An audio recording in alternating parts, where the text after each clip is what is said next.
Well, welcome again to Friday Fundamentals.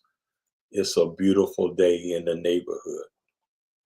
I'm James Michael Crusoe, and if you started from the beginning, you saw a gallery of ministers in the Church of Christ. This happened to be at the funeral of Dr. R.C. Wells several years ago in New York City. But I thought it was appropriate that I put that portrait up because I want to remind this audience of the old time gospel, what the pioneers preached and what they passed down to the next generation, and what this generation ought to be passing to the next generation, and the next generation ought to be passing the same thing down because we are to speak the same thing.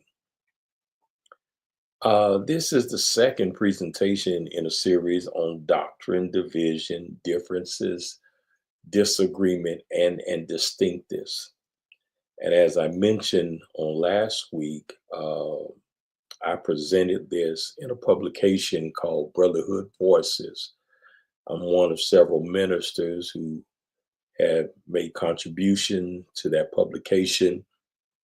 If you're interested in reading the articles that is in that publication, you can go to my Facebook page and you can pull up the link on Brotherhood Voices.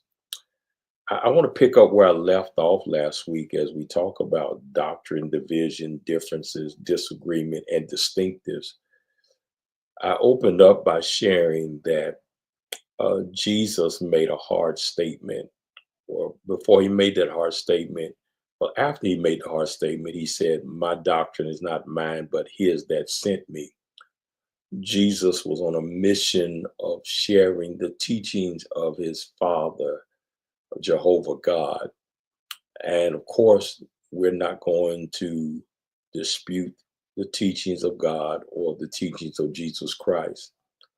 In the sixth chapter of John, he made a hard statement, a hard saying that offended many people. And they went back and they walked with him no more.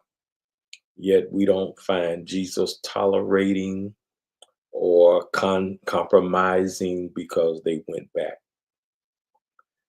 And so I ended last week's presentation with this statement: the current religious climate is guilty of changing the narrative in order to justify particular practices. This is demonstrated through redefinition of words that lead either to a misinterpretation or a misunderstanding. The verbal banner of differences becomes an attempt to mitigate what scripture calls sin. And 1 John 3 and 4 clearly states that sin is the transgression of the law. And the idea behind that is you've missed the mark by going beyond what is written.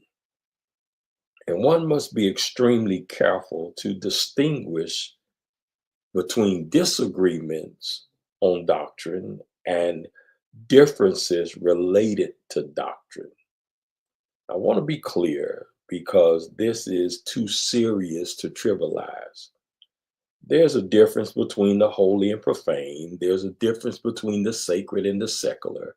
There is a difference between spiritual and carnal, righteous and unrighteous. The difference is as clear as day and night. Christians are either obedient or disobedient.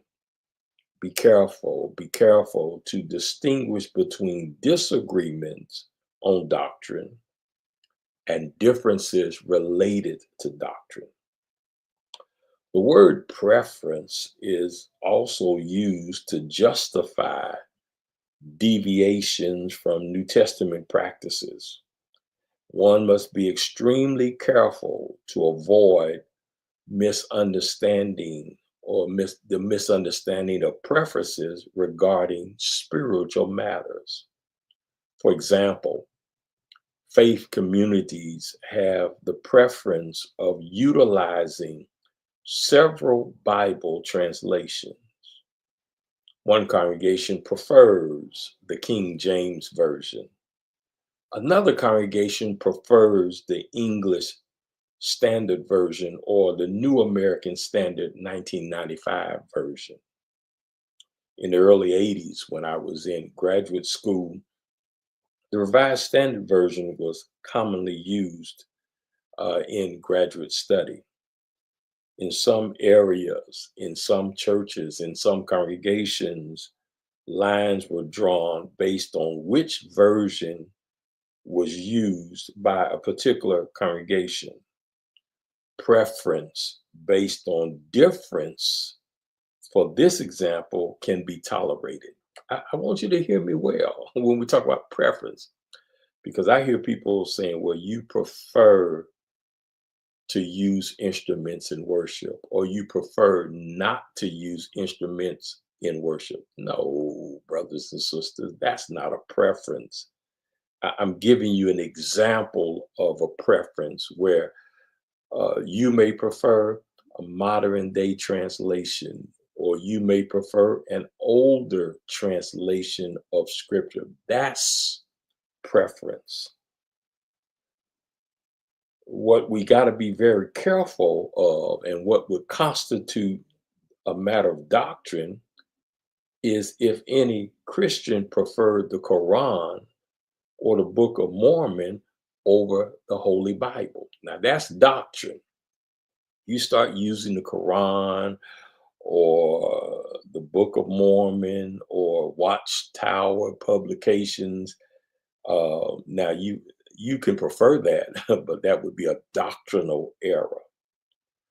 Let me give you another example. A congregation may worship at 10:15 a.m. on Sunday, and another congregation may worship at 11 a.m. on Sunday, the same faith group, but they may begin their services at different times. If you visited one congregation, you will see them doing the exact same thing. They're going to sing, they're going to pray, they're going to give, they're going to commune. The word is going to be preached. You'll see the very same thing, but one congregation prefers to meet earlier in the morning. Another congregation prefers to meet later. Some congregations may prefer to have a second service in the evening.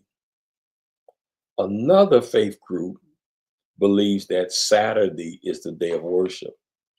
That would be a disagreement on doctrine. A congregation may serve communion before the sermon or after the sermon. That's different. Is everybody with me? I'm trying to show you how we need to really look at doctrine, division, differences, disagreement, and distinctives. The frequency when it comes to communion would be a concern related to doctrine. The decision to utilize the accompaniment of instruments in Christian worship by churches of Christ would be a matter of doctrine. It has nothing to do with differences.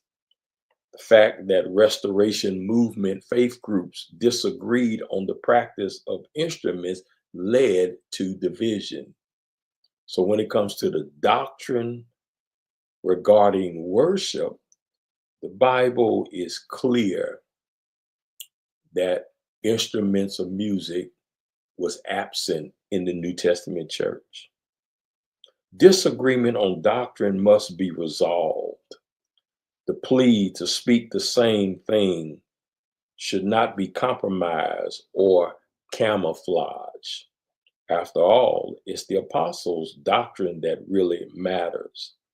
The apostles' doctrine refers to the teaching and principles established by the apostles. They laid the foundation. Well, that's all I'm going to share with you on today when we talk about doctrine, division, differences, disagreement, and distinctives. Perhaps you have a question, perhaps you want more detail into this.